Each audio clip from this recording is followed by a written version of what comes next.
Okay, something a little bit different for this episode.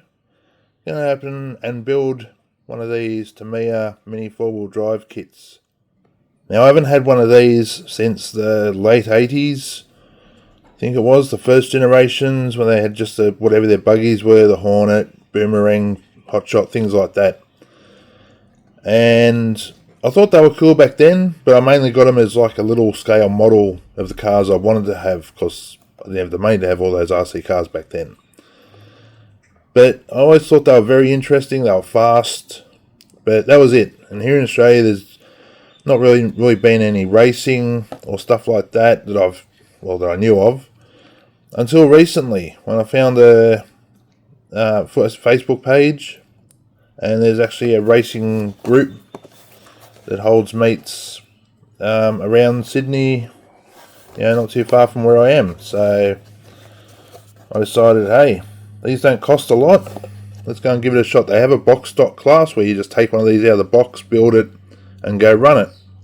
So that's what I'm going to do with, maybe this car. I've got a couple other ones.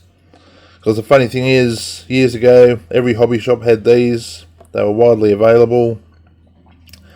Now, I have to actually go to online.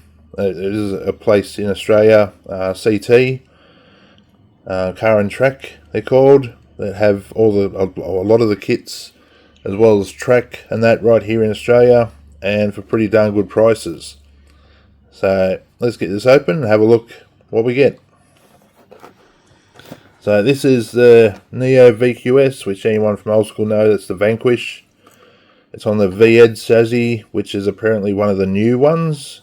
And the funny thing is, looking at it, it's exactly the same layout as what the old ones originally had, with the motor up the back and then the shaft riding down the side to both the axles. So I thought that was really funny that after all this time they've gone back to how it originally was. But there's plenty of other chassis that are different in configuration, so we'll have a look at them later if this performs well and you want to see that. So drop a comment if you want to see any more of these opened. And while you're there, don't forget to hit that little subscribe button. It's just down there. It only takes a second and you can be a subscriber too. So, moving that out of the way, here's the kit. Have the chassis, which was very similar to those original ones, and definitely see where they've upped it for how the current racing and that happens. There's that part. Have the body set,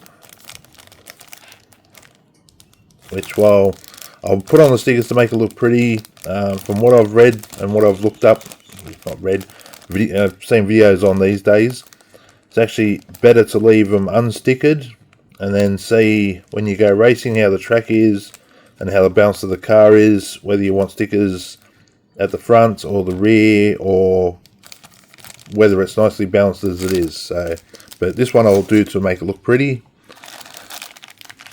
Have our bags of the gear parts, motor, looks like bushings in there, all the screws, axles.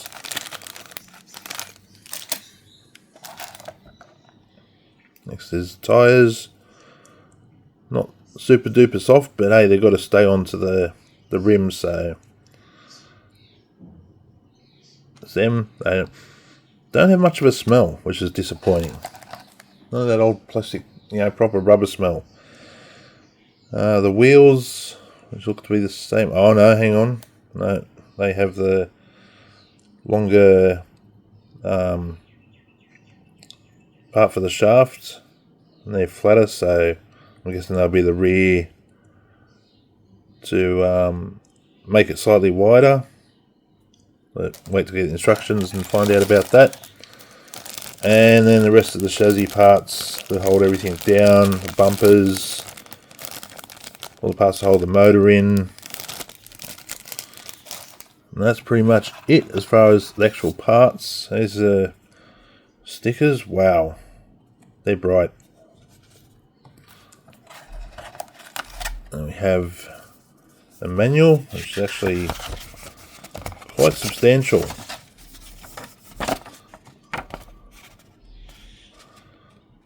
Yeah, do things, upgrades. So I'll get this built and we'll see what it looks like once it's all completed.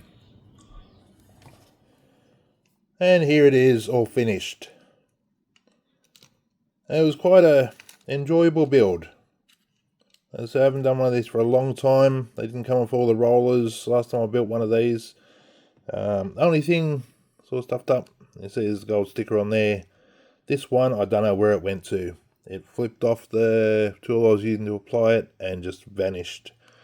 Also didn't put some of the ones on the back here because there just seemed to be a whole bunch of them that is going to be like have a chance of flapping off on that, so I left that clear. It looks great. Drivetrain feels smooth enough. Everything's as it should be. So I'll be taking this to a track in a week's time, and I'll see. I might do a video from there on this and a couple of other cars that I've got, and just see which ones work out and how it goes. So thanks for watching. Remember to like and subscribe. If you want to see a more detailed build of how I went through and did this, let's say I've done RC for a long time, which has a lot of similarities, and I've also watched a bunch of these and just, you know, made sure that how I would do something is how the fast people today are still doing it, which pretty much it is. So if you want to see that, let me know down in the comments, and I'll see you next video.